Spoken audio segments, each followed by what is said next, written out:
Salut première, nous passons dans cette vidéo à la partie 2 de l'activité 2, gènes et allèles. Dans cette partie, nous allons corriger les exercices d'application qui nous aident à mieux comprendre le cours déjà expliqué dans la vidéo précédente dans la partie 1. Je récapitule très rapidement le cours. Donc, nous avons vu les trois types de mutations qui sont substitution, délétion et insertion ou addition. On a vu que pour la mutation par substitution, elle peut être soit silencieuse, ça veut dire n'affecte ni la séquence protidique ni le phénotype. Elle peut être faussante, ça veut dire le changement d'un seul acide aminé va changer la protéine qui devient non fonctionnelle et par suite va affecter le phénotype, d'où l'apparition par exemple des maladies. Et une mutation par substitution non-sens, ça veut dire elle va aboutir à la formation d'un codon stop qui n'est pas dans sa position normale, qui est bien avant sa position normale, ce qui va créer une protéine tronquée, ça veut dire manquante, et bien sûr va affecter le phénotype. Cette mutation non-sens est aussi présente dans le cas de la délétion et de l'insertion. Nous ajoutons aussi la mutation par décalage du cadre de lecture. Ça veut dire, suite à l'insertion ou la délétion, le cadre de lecture va changer. Les codons qui suivent la mutation vont être modifiés et par suite, on va entraîner la formation d'une protéine tronquée, ça veut dire manquante, ou bien anormalement longue, ça veut dire elle est non fonctionnelle, ce qui va affecter le phénotype. Et n'oublions pas que lorsque je parle du décalage du cadre de lecture, ça peut être aussi, ça peut créer ce décalage, une mutation non-sens. Ça veut dire il peut causer la formation d'un codon stop. Dans ce qui suit, nous allons voir des applications directes sur ces trois types de mutations. Donc, origine du polyallélisme. Le gène de la bêta-globine a l'origine de différentes formes d'hémoglobine et différentes formes d'anémie. Nous allons dans ce qui suit voir les différentes formes d'anémie et les mutations qui sont à l'origine de ces différentes formes, de ce polyallélisme. Donc, nous commençons par le cas déjà vu, le cas de la drépanocytose. On a déjà vu que là, la différence entre ces deux brins d'ADN au niveau de l'allèle normal et au niveau de l'allèle anormal, c'est au niveau du septième codon en fait. Le deuxième nucléotide, il est substitué. On a substitué le T par un A, le voilà. Ce qui a affecté la séquence d'ARN messager et par suite la séquence d'acides aminés, ce qui a créé une protéine HBS mutée qui est anormale à la place de la HBA qui est normale. On a toujours recours au tableau du code génétique pour pouvoir écrire la séquence d'acides aminés à partir de la séquence d'ARN messager. Je vous rappelle toujours, on utilise la séquence d'ARN messager et non pas la séquence d'ADN pour pouvoir écrire la séquence d'acides aminés, puisque le tableau du code génétique contient le U qui est uniquement présent dans l'ARN messager et qui n'est pas présent dans l'ADN. La première question, c'est comparer les séquences nucléotidiques des deux allèles normales et mutées. Donc, lorsque je dis comparer, c'est relever ressemblance et différence. On vient de relever la différence parce que tout le reste est pareil. La réponse sera la suivante. Les deux allèles HBA et HBS sont identiques pour tous les codons, sauf pour le codon en position 7, où le deuxième nucléotide T dans l'allèle normal est substitué, ça veut dire il est remplacé par A dans l'allèle anormal. Donc, c'est ce qu'on vient d'expliquer. De conclure le type de changement qui a lieu au niveau du gène de la bêta-globine, qui a abouti à la formation d'une globine anormale dans le cas de drépanocytose. Donc, comme le nom indique là, comme le terme utilisé, on a dit on a substitué, donc c'est une mutation par substitution. C'est une mutation par substitution d'un nucléotide. Là, c'était le cas d'un seul nucléotide, bien que je peux avoir des substitutions étendues, ça veut dire sur plusieurs nucléotides dans le même gène. Donc, c'est une mutation alors par substitution d'un seul nucléotide au niveau du gène de la bêta-globine qui a bien sûr changé la séquence peptidique de la bêta-globine. Question 3. quelle serait la conséquence sur la protéine et le phénotype? Faites bien attention, vous devez donner les deux conséquences.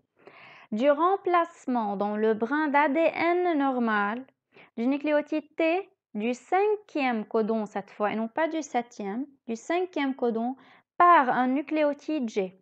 Ce que vous avez à faire, c'est, vous devez revenir, voilà là, vous devez revenir au brin d'ADN transcrit, au 5e codon, et remplacer le T par un G. Et puis vous écrivez la séquence d'ARN messager, et puis vous relevez la séquence d'acides aminés à partir du tableau du code génétique, et vous trouverez, vous la comparez à celle-ci qui est normale pour trouver qu'est-ce qui se passe si on remplace le T qui est là par un G. Et voilà la réponse. Donc, on a écrit la séquence d'ADN toujours du brin transcrit, toujours, la séquence d'ARN messager et la séquence d'acides aminés. Et voilà, c'est la thréonine, proline, acide glutamique et lysine. On trouve en fait qu'elle est la même que celle de l'HbA normal. Alors, on écrit la séquence, voilà, et on dit cette substitution n'a pas induit un changement dans la séquence d'acides aminés, car les deux codons CCA, voilà le CCC qui est là, et CCA de la séquence normale, CCA de l'ARN messager, code pour le même acide aminé qui est la proline. Donc la bêta-globine formée, elle est normale, la protéine, elle est normale, elle n'est pas affectée. Et le phénotype n'est pas affecté, donc il n'y a pas d'anémie. Que peut-on dire à l'heure de cette mutation? On se rappelle, lorsqu'une mutation par substitution a lieu et le phénotype n'est pas affecté, on dit toujours que cette mutation, elle est silencieuse. Donc, il s'agit d'une mutation silencieuse qui n'affecte pas la séquence de la protéine et n'a aucune conséquence et n'a aucun effet sur le phénotype. Donc, comme conclusion, déjà vu, une mutation par substitution peut affecter la protéine ainsi que le phénotype, tout comme elle peut être silencieuse sans aucun effet sur la protéine et le phénotype. Nous passons au deuxième cas. C'est le cas de la bêta-thalassémie méditerranéenne. C'est une forme aussi d'anémie. Donc la première forme, c'était la drépanocytose. Et là, dans ce cas, ça sera la bêta-thalassémie méditerranéenne, parce qu'on va voir une autre chinoise. Donc voilà le brin d'ADN transcrit et de l'allèle normal et de l'allèle anormal. Si je regarde un peu, si j'observe, vous devez voir codon par codon pour voir elle est où la différence. Qu'est-ce qu'il y a eu? Substitution, insertion ou délétion? En général, une petite astuce, si vous regardez à la fin et vous trouvez que le nombre de nucléotides est toujours complet et que le nombre de codons est correct, ça veut dire que vous avez 3 nucléotides dans chaque codon, surtout à la fin, c'est qu'il y a eu une substitution. Lorsque vous voyez qu'il y a un qui manque, c'est que logiquement, il doit y avoir quoi en fait? C'est qu'il y a eu une délétion. Il peut y avoir une insertion de 2 nucléotides par exemple, mais dans ce cas-là, puisque j'ai le même nombre de codons, voilà, là de 4 à 8 et là aussi de 4 à 8, donc probablement c'est une délétion, ce n'est pas une insertion. Si le nombre de nucléotides, ou bien plutôt de codons, n'est pas le même, il peut y avoir soit des délétions étendues, ça veut dire sur plusieurs nucléotides, soit des insertions étendues. Donc, j'ai inséré plusieurs nucléotides. Et là, il faut voir chaque codon, il faut le comparer dans les deux cas des allèles normales et anormales et voir qu'est-ce qu'il y a eu, délétion ou insertion. Dans ce cas-là, c'est plus facile parce que c'est le même nombre de codons. Et il y a un qui manque, donc c'est une délétion.